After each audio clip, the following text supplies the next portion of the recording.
Peringatan 1 abad Chairil Anwar memasuki babak baru.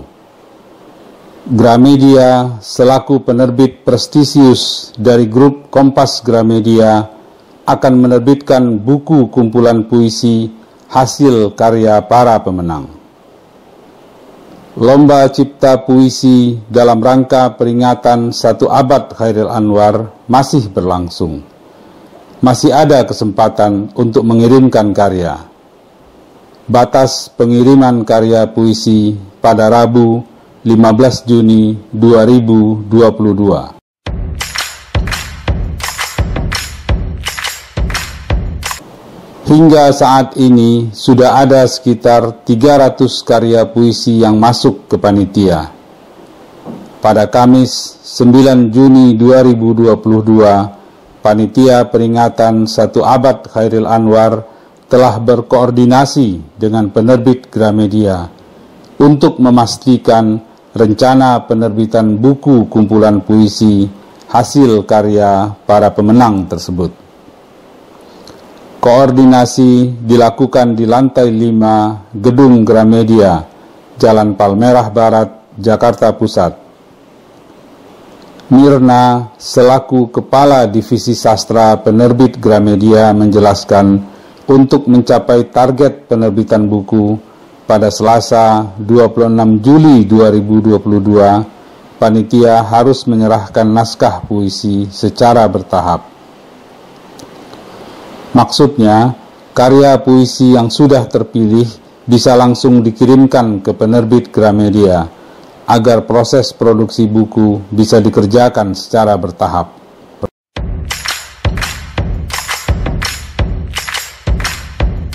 Kesediaan penerbit Gramedia untuk menerbitkan buku puisi karya pemenang tersebut tentulah patut kita apresiasi. Di satu sisi, itu wujud konkret penghormatan Gramedia terhadap Chairil Anwar sebagai tokoh penting literasi bangsa.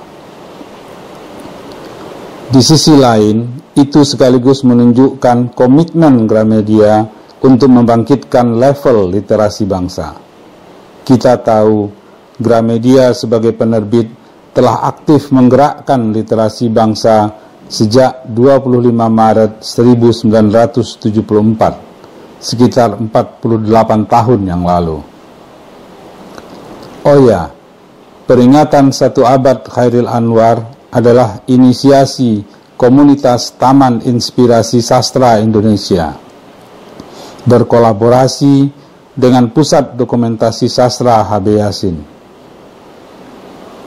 Kedua lembaga tersebut sudah memulai peringatan ini sejak Jumat 4 Februari 2022.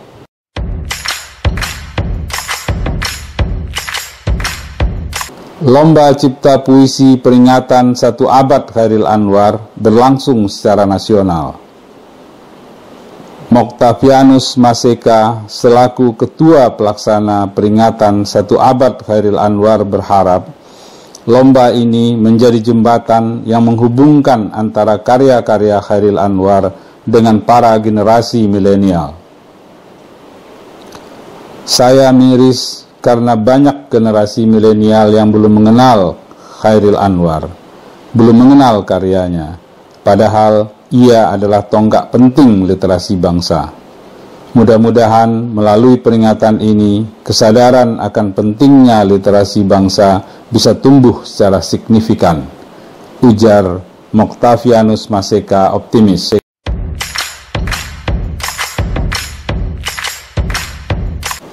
Pada Kamis 9 Juni 2022 itu juga, setelah berkoordinasi dengan penerbit Gramedia, Moktavianus Maseka langsung melakukan koordinasi dengan Sunu Wasono selaku Ketua Juri Lomba Cipta Puisi. Hadir juga Yose Rizal Manua selaku anggota, Acep Zamzam Nur, anggota juri lainnya yang berada di luar kota dihubungi melalui telepon.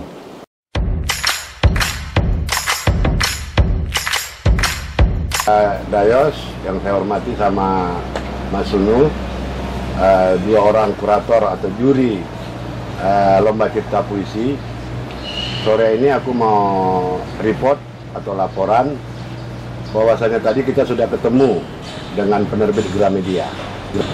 Poinnya adalah buku kita dicetak oleh Gramedia 100 puisi terbaik pilihan kurator. Nah, nanti untuk launchingnya ada 2 tempat, 2 kali. Satu di Gramedia Matraman siang hari, malam kita pengumuman di sini, di tim. Mas Jos sebagai kurator puisi, maksud saya sebetulnya apa target yang diharapkan dari peserta lomba menulis puisi untuk Khairil ini? Ya, mungkin ada karya-karya yang segar ya dari milenial, memandang Khairil ya melalui bahasa yang segar juga ya, karena sekarang ini kan anak-anak milenial atau anak-anak sekarang punya bahasa yang unik juga kalau kita amati, cara bertuturnya juga unik. Nah, mudah-mudahan ada karya-karya yang segar dari hasil lomba cipta puisi ini. Apa kecenderungan dari peserta lomba dari berbagai event lomba puisi yang pernah Mas Jos tangani sebagai juri? Kecenderungannya biasanya umum, ekspresi mereka itu umum dan klise gitu ya. Jadi mereka kurang gigih di dalam mengolah tema, kemudian memilih diksi ya, itu kegigihan itu kita harapkan muncul di dalam lomba 1 abad Khairil Anwar ini. Kalau Mas Yudlo ya? Ya, saya berharap begini, semangat Khairil itu atau roh Khairil itu ada pada puisi-puisi yang akan kita terima gitu. Kita tahu Khairil Anwar kan keunggulannya kan sebetulnya menggali potensi bahasa Indonesia ya, jadi eksperimen lah, boleh dikatakan eksperimen di dalam penulisan puisi itu tampak pada Khairil, sehingga dia ditempatkan sebagai pelopor 45 pada waktu itu yang membedakannya dengan angkatan sebelumnya ya. Nah, jadi semangat itu mudah-mudahan ada pada para penulis sekarang ini, sehingga apa yang tampil di dalam puisi-puisi mereka itu tadi dikatakan Mas Jos segar ya, menurut saya mungkin unik, beda gitu ya dari yang sudah biasa kita lihat sehari-hari atau yang selama ini gitu. Nah, jadi sehingga ada kesinambungan lah ya, ada kesinambungan. Apa yang diperjuangkan Khairil Anwar itu diteruskan oleh generasi yang kemudian.